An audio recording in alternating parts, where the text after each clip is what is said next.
आज एत बड़ रविवार रे मो रूम रो न खाई कहीं बाहर जाके जूस पीनी भिडियोटा लास्ट पर्यंत देख जापर। हेलो सांग मैंने आउ गोटे बेंगलोर नुआ मिनी ब्लॉग को आपण स्वागत करछि।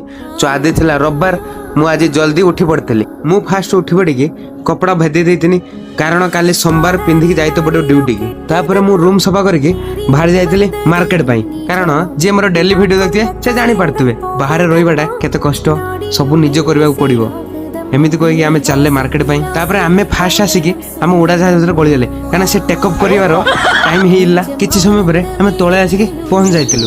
देखि पारथि आज रविवार मध्य केही नांदी पूरा फांका। तापर आमे फाइनल आसिकी चिकन दुकान पहुंच जाइलु कारण रविवार आमर चिकन हवाटा सुनिश्चित जहाँ हो न हो। मु तापर चिकन दुकान ऑर्डर दे देकी मु पळि आस्थिनी जूस पिया पई कारण मु रूम रो किछि खाइना सकाळु बहुत जोर भोक भी लागतिला। आउ सांग माने आपण माने कमेंट जणाइबे मो भलिया काकू भोक लागिने से रही पारेन। तापर आमे चिकन नेकी पळि आसले ग्रोसरी दुकान ले किछि सामान नेकी हम पळि आसले रूम को। आ सांग माने वीडियो जदी भल लागतियो लाइक टे करिवे। आ जो माने एत पर्यंत बनभोजी करनांती मते कमेंट रे जणाइबे। रहिली जय जगन्नाथ।